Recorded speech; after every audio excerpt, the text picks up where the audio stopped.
Chouchou, il est 7 heures. Oui, et à cet instant précisément, M. Gilles Pierre-Arsenault, qu'on le constate est en place, le cœur enflammé du jour, ça se voit d'ailleurs sur son costume. M. Gilles Pierre-Arsenault, c'est à vous le pouvoir. Bonjour Joël, bonjour Thierry Carole, bonjour également à vous Souflan. Je vous accueille effectivement le cœur enflammé de joie, comme je le fais à l'adresse de nos millions de téléspectateurs du Cameroun et du monde entier qui sont tous chargés fort d'informations. Bienvenue à cet exercice. En tout cas, c'est le premier rendez-vous de la semaine sur Canal Matin et donc sur Canal 2 International.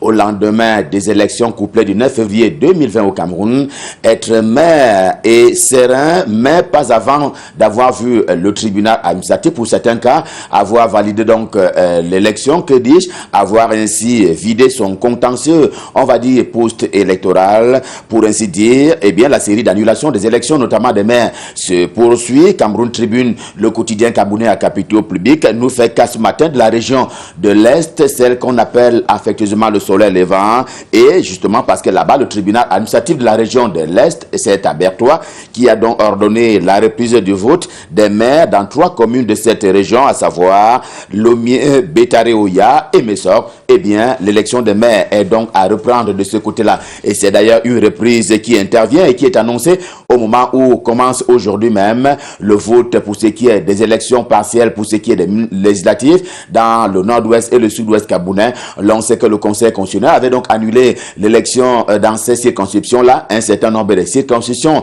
dans ces 2 régions, le nord-ouest et le sud-ouest camerounais. Les élections ont été reprises comme telles et c'est aujourd'hui que commence le comptage des votes par la Commission nationale qui est compétente à la matière. Question de dire quel est le nombre de participants, le nombre bien entendu de personnes qui ne sont pas allées aux urnes, pour parler ainsi des retenues et autres bulletins nuls. Question d'aller droit vers la déclaration justement qui consistera à proclamer les résultats de ces élections partielles dans le nord-ouest et le sud-ouest camerounais. L'on sait que celle-ci emporte une treizaine en termes justement de nombre de députés pour ce qui est de l'Assemblée nationale. Et nous sommes, à titre de rappel, le 30 mars de l'an de grâce, le 30 mars 2020. Eh bien, le Cameroun compte déjà 139, soulignez le nombre, 139 cas de personnes qui ont été détectées positives au coronavirus et déjà une dizaine de morts. En tout cas, l'information est portée ce matin par le quotidien camerounais à capitaux publics, Cameroun Tribune, qui en fait d'ailleurs la une principale.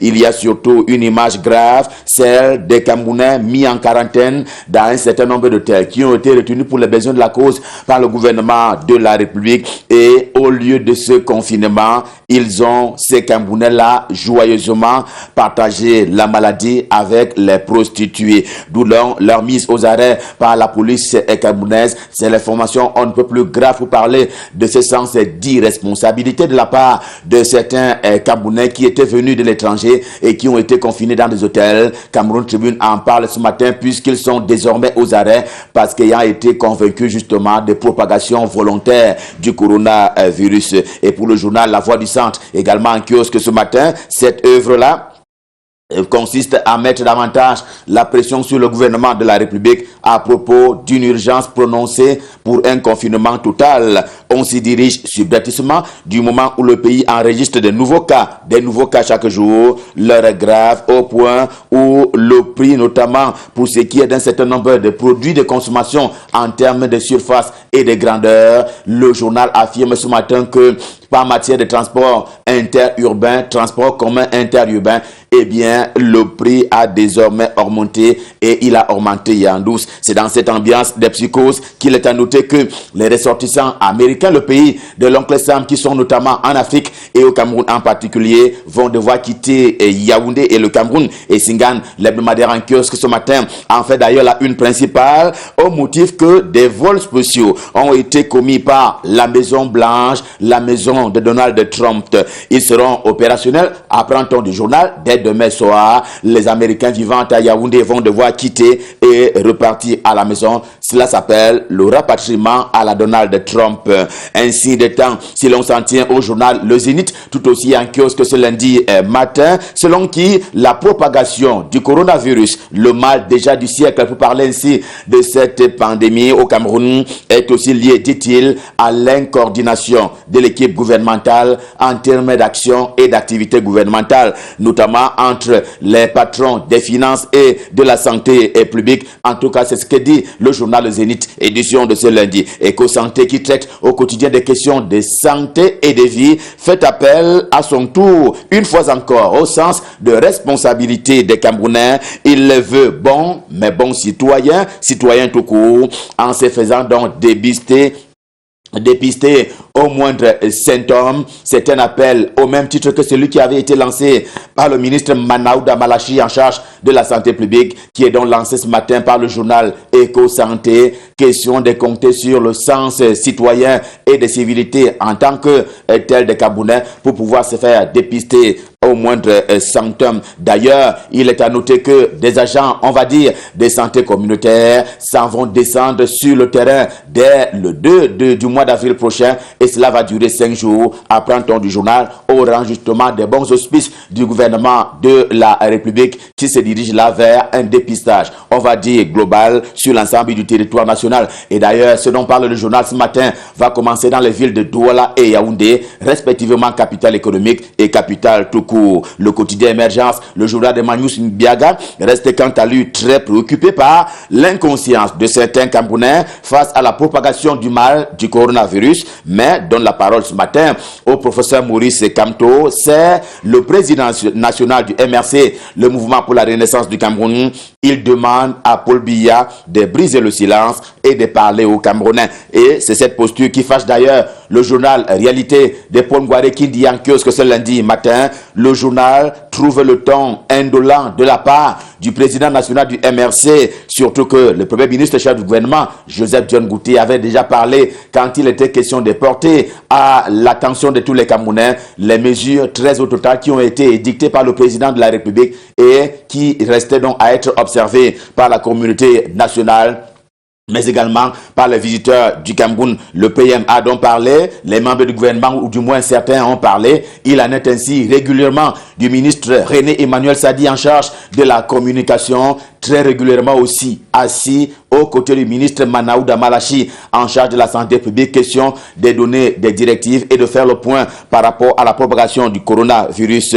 Mais pourquoi Paul Biya parlerait-il encore? Semble s'interroger Réalité de Paul Ngouaré qui se rend bien compte qu'ailleurs, les chefs d'État avaient donné le ton. Par la suite, les membres du gouvernement avaient pris le relais. Le journal L'Anecdote, également en kiosque ce lundi, eh bien, il va plus loin. Vous le voyez, une principale, en donnant la parole à Paul-Éric Kingé, qui pense que le professeur Maurice Kamto a poussé le bouchon un peu trop loin en lançant ce qu'il est convenu d'appeler un ultimatum au président de la République, Paul Biya. C'est irrévérencieux, martèle-t-il, martèle donc l'ancien ami du professeur Maurice Kamto, aujourd'hui maire de Djombe Penja, sous les prismes, que dis-je, sous les couleurs et la casquette d'une autre formation politique. Le soir, ce matin, justement, affiche l'ignorance, selon lui, du professeur Maurice Kamto, et l'ignorance dont il parle, ça consiste en celle des règles du fonctionnement d'une république comme le Cameroun, en droite ligne avec la réflexion du professeur Jacques Fameux Ndongo, ministre d'État, ministre de l'Enseignement supérieur, chancelier des autres académiques et surtout ici, secrétaire à la communication au comité central du RDPC, le Rassemblement démocratique du peuple camerounais, qui lui aussi a fait la sémiotique de cette sortie du professeur Maurice Kamto. Il en a d'ailleurs emprunté à la règle antitolicienne, selon laquelle to be or not to be, celle du tiers exclu. Il estime que le professeur Maurice Kamto ne peut pas dire du président de la République de prendre ses engagements alors qu'il ne le reconnaît pas comme tel, en s'étant dit lui-même proclamé président élu au soir de l'élection présidentielle d'octobre 2018. D'ailleurs, le soir ce matin en fait large écho, a versé également dans cette croisade contre le coronavirus. Pour ce qui est du cas du Cameroun, il y a les mesures qui avaient été prises par le ministre en charge de la Défense, Joseph Betty Assomo. Eh bien, on va dire sur le plan effectivement structurel, il est ministre délégué à la présidence de la République chargé de la Défense. Le quotidien L'Épervier en kiosque ce matin, cette fois compté sur l'armée camerounaise qui a ainsi reçu des consignes et des directives de la part de Joseph Botti Assomo. Question de jouer sa partition dans cette lutte contre le coronavirus. Les hommes sont donc sur le terrain, parés pour la lutte contre cette propagation du mal, aux côtés d'autres administrations du gouvernement et donc de la République du Cameroun. Le quotidien de ce lundi, tout aussi en kiosque, fait office de parenthèse, une parenthèse par rapport justement au coronavirus, en annonçant pour avril, le mois qui commence dans 2 jours exactement, l'émission des titres du Trésor à hauteur de 220 milliards de francs CFA. En fonds de financement de tout cela, il y a les titres de 2 ans qui s'étalent donc sur 2 ans et qui reviennent ainsi au financement des projets de développement. C'est un peu une bonne nouvelle, une bouffée d'oxygène qui est relevée, bien entendu, pour s'en féliciter par le journal en kiosque ce jour. Revenons au coronavirus, la pandémie déjà du siècle, avec le journal camerounais d'expression anglaise, The Voice, tout aussi en kiosque, qui reste un peu plus regardant des cas des prisons camerounaises. Oui, voilà l'angle qui a été retenu par le journal ce matin. Parce que, dit-il, dans les prisons, ou du moins certaines prisons camerounaises, il règne la promiscuité à grande échelle. Il ne faut pas y souhaiter un seul cas de contamination au coronavirus, sinon ce sera la catastrophe, car, dit-il, nos prisons ont justement un certain nombre de manquements et c'est le moment de prendre des dispositions qui s'imposent. Sinon, affirme le journal The Voice, eh bien, on va là vers des bombes à retardement par rapport à la propagation du mal. Le journal L'Avenir, également en kiosque ce matin, fait ressortir ainsi d'autres cas par rapport justement à la prison dont on parlait tout à l'heure. Eh bien, d'autres cas qui montrent le chemin, on va dire, tortueux de cette lutte, mieux de la riposte camerounaise contre le coronavirus. Eh bien, un véritable chemin de croix qui va et conduire la célébration de la Pâque, pour parler ainsi du travail un peu plus difficile du ministre en charge de la santé publique, car, dit-il, il y a des personnalités qui facilitent la tâche et d'autres pas du tout, au même titre que d'ailleurs des Camerounais et des Camerounais dont parle et notre journal camerounais d'expression anglaise, The Sun, lui aussi en kiosque ce lundi. Eh bien, c'est parce que la ville de Limbe s'affirme de plus en plus, hélas, comme étant un épicentre à venir par rapport au coronavirus, d'où l'insistance qui a été faite par le ministre en charge de l'administration territoriale, élite du Nord-Ouest certes, mais aussi du Cameroun, pour la Tanganyika, pour ne pas le nommer, pour une action, on va dire, concertée entre les élites originaires de la région du Sud-Ouest et les autorités administratives locales. Question de booster la guerre contre la propagation du mal dans cette partie du pays. Pour la Tanganyika, qui est d'ailleurs présentée par un certain nombre de journaux ce matin, notamment La Seine, vous le voyez en kiosque,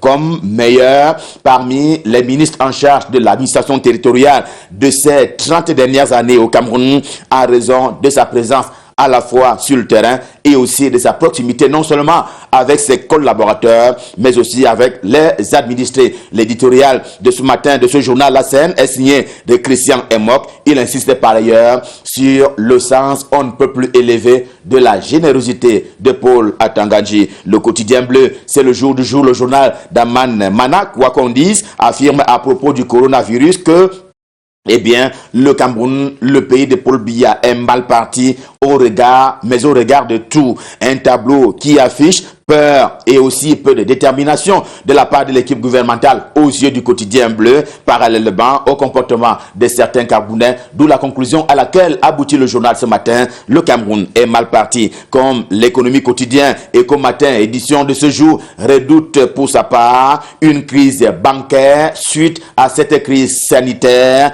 et le danger vient de la CEMAC, la communauté économique et monétaire des États de l'Afrique centrale, contrairement aux autres regroupements sous-régionaux, notamment le cas de l'Afrique de l'Ouest. Eh bien, le journal propose ce matin à redouter de l'efficacité en termes d'action concertée au niveau des 6 pays qui font partie de la CEMAC, la communauté économique et monétaire des États de l'Afrique centrale, laquelle encourage fortement les établissements de crédit à opérer des prêts, mais avec prudence légale, de peur de voir le système bancaire en sous-région Afrique centrale s'effondrer à l'occasion de la propagation du coronavirus dans le sens des mesures justement à prendre. On va voir avec le journal Le Luminaire, lui aussi en kiosque ce matin, quelles sont les mesures qui ont été prises par le ministre Luc Magouane Barga-Tangana en charge du commerce au Cameroun pour accompagner la croisade contre la propagation du coronavirus. Eh bien, cela semble marcher et d'ailleurs, il a débusqué un certain nombre de tenanciers en tant qu'opérateurs économiques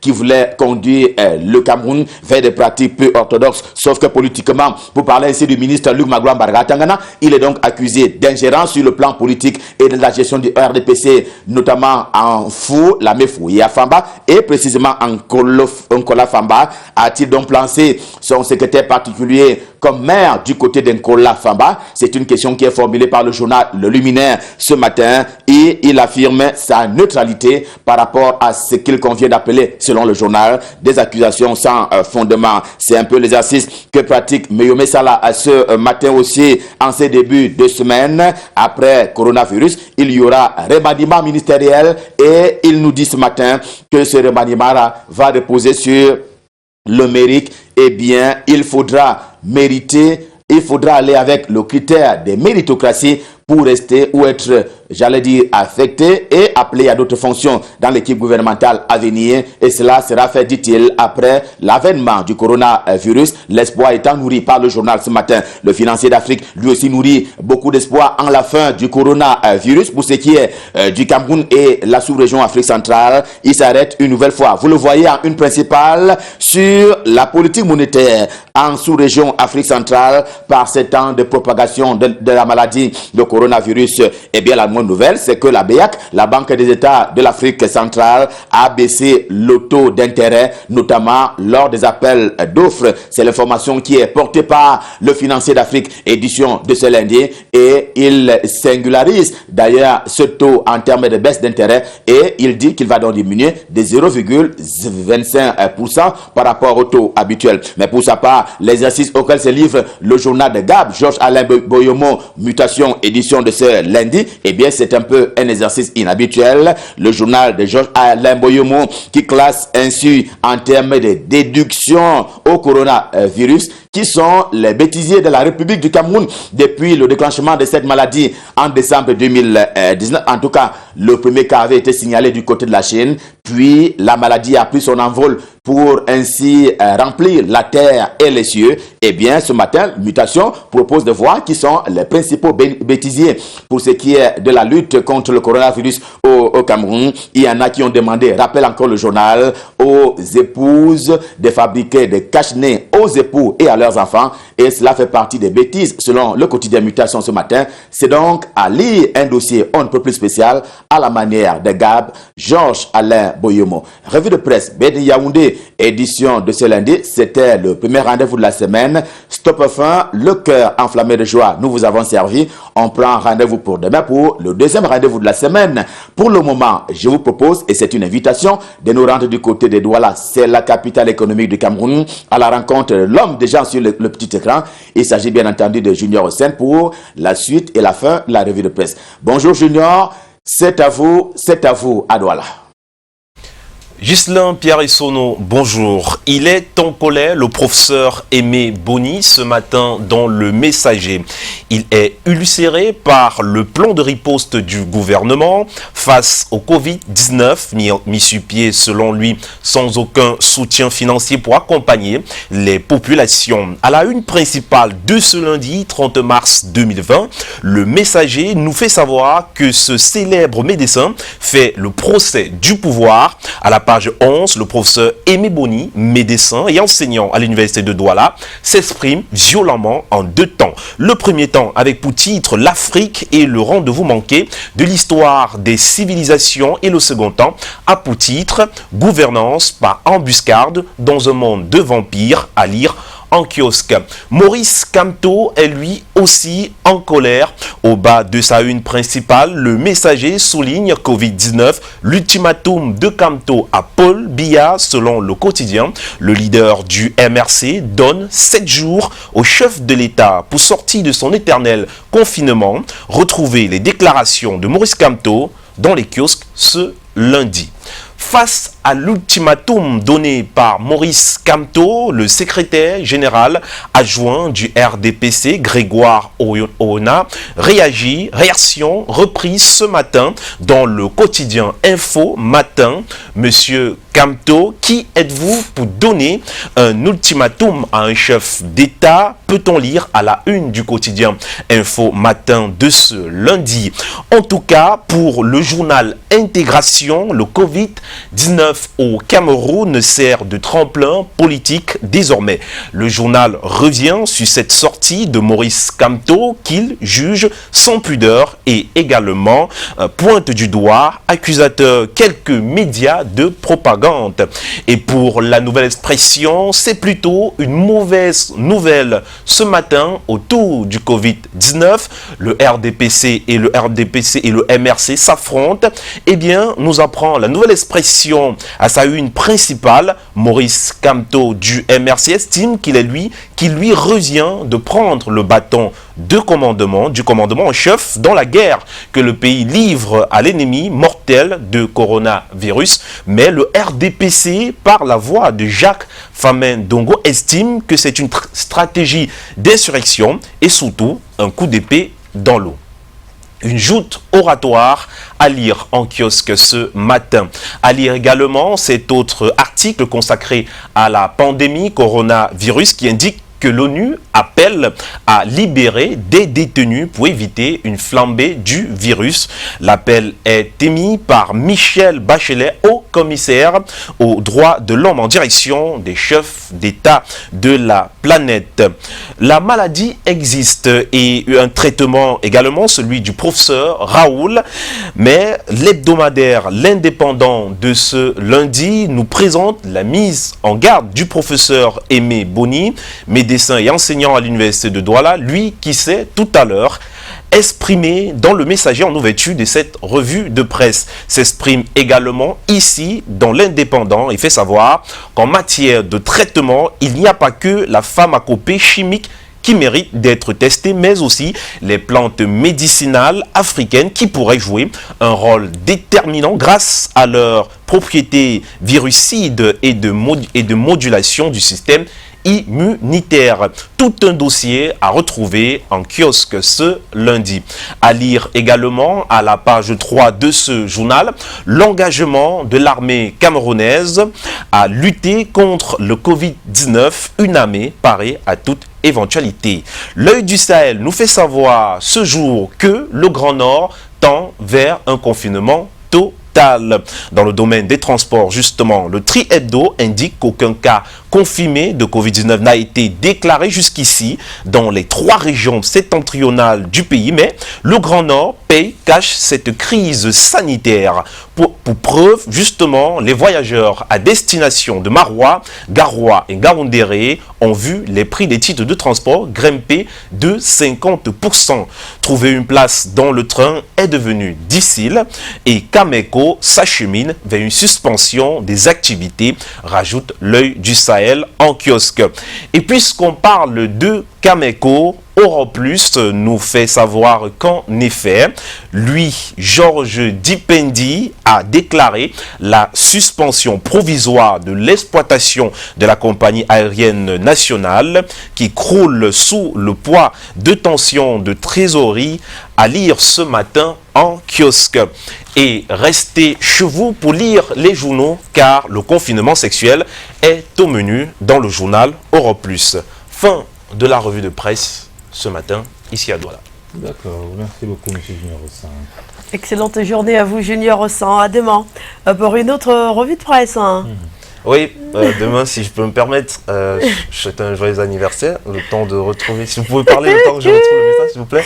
Franchement, je retrouve le message. Junior, oui, voilà, vous n'êtes pas simple. Ok, j'ai retrouvé le message. Alors, là, c'est un joyeux anniversaire à Monsieur Prince Rigobert Bouyom Gomsi, oui, qui regarde très souvent la revue de presse. Donc, joyeux anniversaire à toi, lui qui célèbre ses 1 an de plus ce jour. Tout de suite, une page de pub.